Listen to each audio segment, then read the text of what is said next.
Hi there. In today's video we're going to be talking about spiritual awakening and the phenomenon that happens around spiritual awakening where we lose friends. Not so much as a thing to fix, but as always as a natural part of the healing journey. And it's part of the map of our awakening. So we're going to be talking about that. Hopefully that will bring some consolation to this phenomenon where we, as we change, as we grow, as we awaken, especially spiritually, that friends come and go.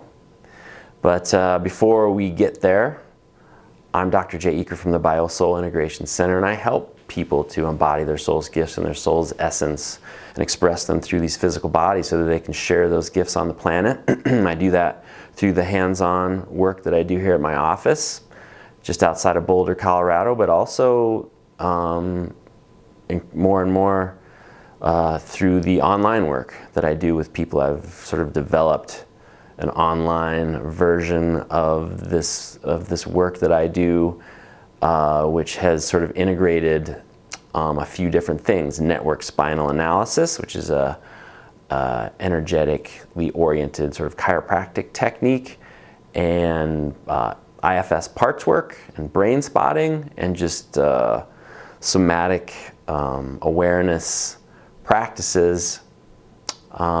Use those things to develop the hands-on work and the online work that I do to help people express more of their soul's gifts and embody more of their soul's gifts. And I've also, so if you see this video, please like it, please share it, please pass it along. Please subscribe to my YouTube channel, that's very helpful. And if you are interested in audio podcasts, you can find this episode and all other episodes in audio podcast version on at the BioSoul Integration Podcast, wherever you listen to your audio podcasts. I've written a book called If It Didn't Hurt, How to Resolve Your Pain and Discover Your Life Purpose, which is kind of the ultimate guide to embodying your soul's gifts and your soul's essence.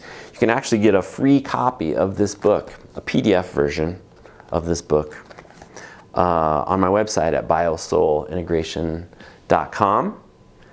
And so go to my website, check that out, get that book if you're interested. You should be interested. So let's get into it here. So we're talking about this phenomenon of how through the spiritual awakening process we might tend to lose friends, or friends change. And that forms from our early conditioning that I've talked about many times, whereby when our nervous system starts to develop while we're in the womb, 2 to 4 weeks after conception, this part of our nervous system is feeling into the energetic back office of the people and the cultures around us, and it's picking up on the relationships that they have with different parts of themselves. I used to think that we came into this world kind of as a blank slate, a tabula rasa approach, and that we got fragmented thereafter, after our nervous system felt into the fragmentation of the people around us. But now, after kind of studying this internal family systems parts work, I come to believe that actually we are multi-part from the get-go. And in fact, I used to always say, and still do say, that different parts of our being house, different parts of our body house different aspects of our being. And so, there are different parts of us that have, if you make a decision from your pelvis versus your head, that's going to be a different decision. If you make a decision from your heart or your gut, those are going to be different decisions. Each of these parts have their own agenda, their own perspective, their own emotions, their own energy. And so I think that tracks with the fact that, with the idea that when we come into this world, we are already multi-parted. But what matters is this sort of relationship that we form with these different parts of ourselves and these different energies within this body. and the different personalities that those energies manifest. And this foundational layer of our nervous system that comes online, that I call the primal brain, comes online early on when we're in the womb, 2 to 4 weeks after conception. And it starts to feel into the energetic back office of all the people around us. And what it's doing is feeling like, how have they learned to relate with all of their different parts? What's their relationship with love versus power, and their relationship with fear versus freedom, and their relationship with joy versus grief, and all of these things, on all of these relationships. And since we rely on them for our survival, this primal brain, one of its mandates is to help us survive. And a big part of the survival imperative is to fit in with the people, fit in with the herd. And it's very aware of that. And so it automatically, and it entrains to the way that the people and the culture around us, the way that they've tuned themselves and their relationship with all their parts, that they learned and picked up from their parents and their culture, and they from their parents and their culture, going way back, way back.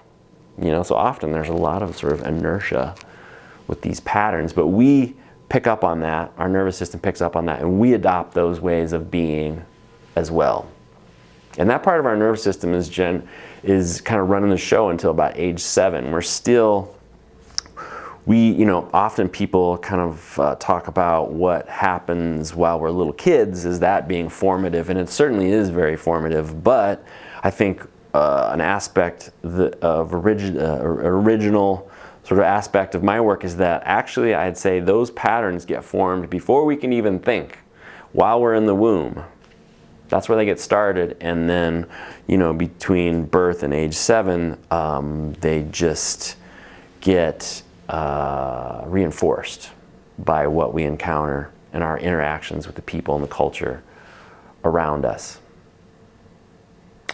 And so we form all of these internal relationships with parts of ourselves. And I would say it is those internal relationships that are the basis for all of the relationships that we form thereafter. Certainly, there are certain relationships, like our family, that we can't really do anything about. But in your life, you'll notice there are people that you get drawn to. There are friends that you gather around you. There are romantic relationships that you gather around you. There are bosses, there are employees, there are all these different kind of relationships that sort of start to form once we're born with people that are not our family. And so there's this way in which these people, we are attracted to these people for one reason or another, and they are attracted to us, and we sort of gather all these people around us.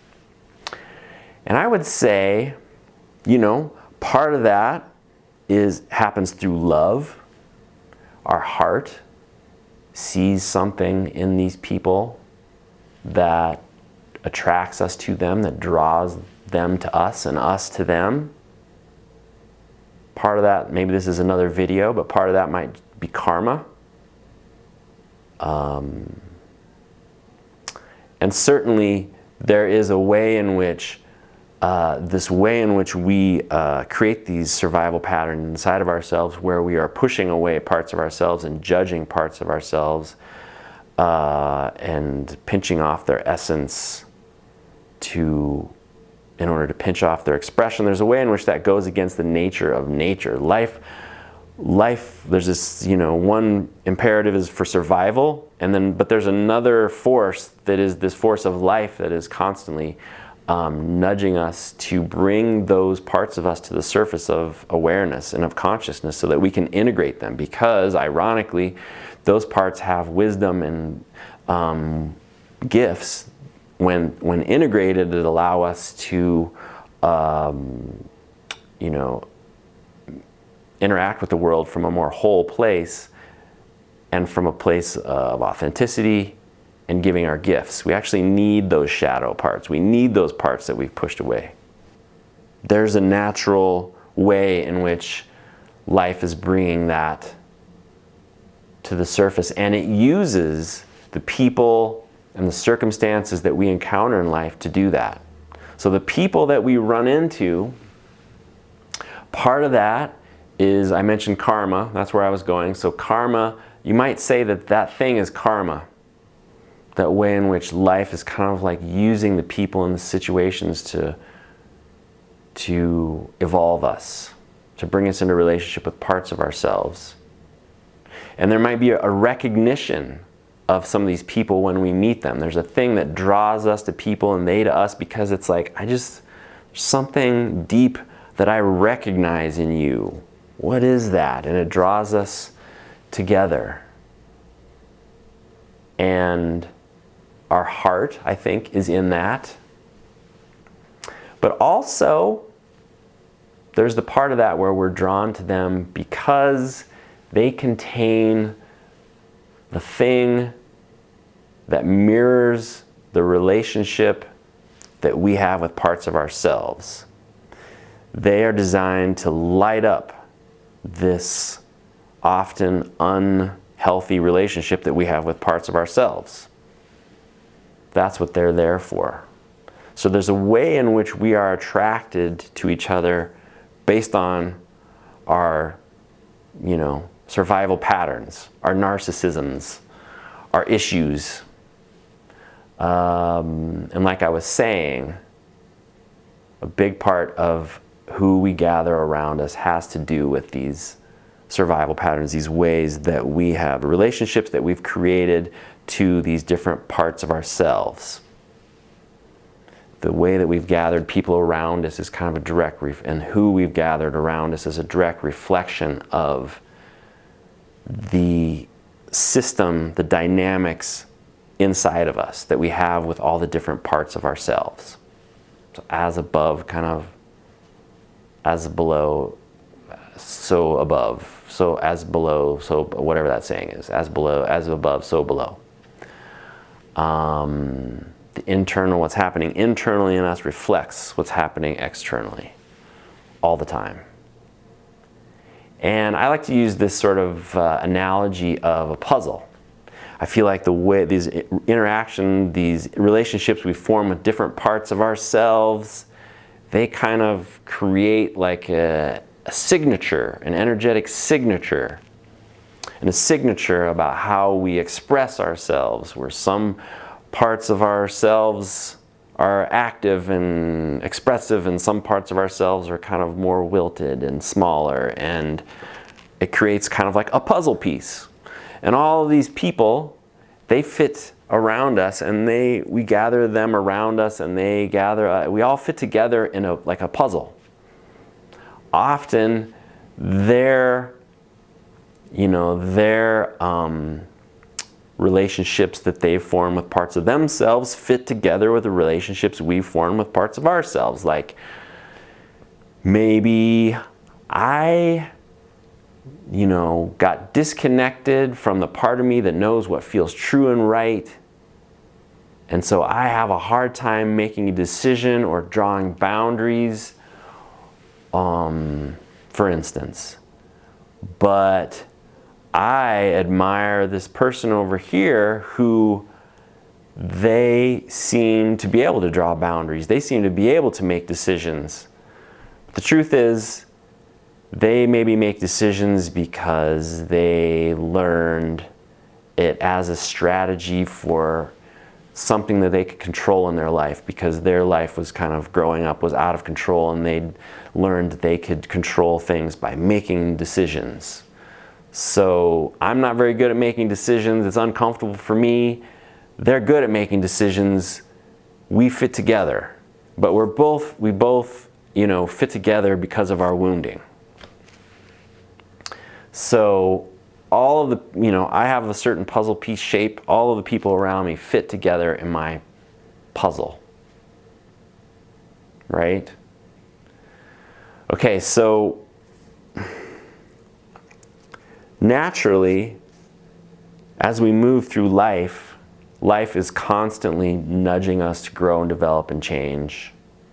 got to put together a certain amount of dots to walk and to talk, and then puberty happens, and then we explore relationships, and then we have kids, and then we're grandparents, and at each of those stages those are developmental stages. There are new parts of us that come online, and parts of us that integrate, that will naturally just sort of like change that puzzle piece. And when that puzzle piece changes, let's see, do I want to go there yet? So that's one way I think that the puzzle piece changes. There's just a natural way in which, as we move through life, that life kind of prompts the changing of that shape of that puzzle piece. But certainly also, if we want to engage with that, if you are someone who is doing spiritual work, who is looking at themselves, who is trying to integrate all of their parts, who's trying to heal these heal these unhealthy relationships that they have with parts of themselves. If you are someone who is doing that work actively, someone who's trying to embody more of themselves, embody these parts, if you are actively someone who is doing that, this puzzle piece is going to change. So there's a way in which life just kind of like naturally does that. And also, if we engage with that, maybe you could say it speeds that process up. You know, the change in shape of our puzzle piece. Change the height of my chair there. Changes as a result of work that we're doing on ourselves. There's kind of a natural way in which life is asking us to grow and develop and evolve, and there's a way in which we can also get active in that process, active in our own evolution. And that puzzle piece will change shape. When you form a different relationship with parts of yourself internally, when you're able to sort of love parts of yourself that you previously have judged, it changes the way your expression. It changes it changes that part that's accentuated over here, and changes the part that's wilted over here, and changes the shape of our puzzle piece. When our puzzle piece changes shape, all of those people around us, all of those puzzle pieces around us that fit into our, where we were weak and we were strong, fit into where they were weak, they can feel the change. They can feel that change. They feel the pressure of that change. And it shows up in your relationship with those people. It's just a matter of, and this especially, are they doing their own work? Because if they're doing their own work, they're committed, if there is enough love there, and they're doing their own work, they can change with us, right? Often this is why family members are there. We're kind of stuck with family members. And why we find ourselves bucking against family members and they against us, because we're kind of stuck together in a certain way. Whereas with other, with friends, with romantic relationships, they can sort of come and go, and sometimes they do come and go because they can't, the relationship can't handle the violence of the change of those puzzle pieces that's taking place. If they're doing their own work and we're doing our own work, there's a possibility that we can find a new relationship together, a new configuration. And sometimes maybe it's just natural that we make a decision that it doesn't, just doesn't make sense for us to remain together anymore, and we part ways. Or maybe we part ways and then we come back together later on. People come and go. But I guess my point is, and behind this analogy, is that through the spiritual awakening journey, what's really, the friends that we've sort of gathered around us have a lot to do with the internal relationships that we've formed with parts of ourselves and the patterns there, And when those patterns change in us, when we do healing work, to change those that, you know, the people around us may come and go, and that's just a natural thing. Not necessarily personal. It could be seen as more of a spiritual realignment. And, you know, it creates room or creates space for more aligned people who are more soul aligned with us, more soul aligned relationships. You know, I guess the thing would be to sort of grieve the loss. The natural thing would be to grieve the loss and sort of like honor the growth that's happening. So I think that's it. I hope this has been useful. Hope you've got something out of that. Help to make sense of this phenomenon whereby, and put a sort of framework and a map to this phenomenon whereby spiritual awakening that happens changes, you know, the friends that we have. If you found this useful, please like it, please share it, please subscribe to my YouTube channel. Get my book here. Go to my website at biosoulintegration.com and get a free PDF copy of that book. I have other books too. There's a handful of books that I've written. Check out my books on my website there as well. One or other of those might be interesting to you. And I look forward to seeing you in the next video, and I look forward to helping you express more life. Have a great day.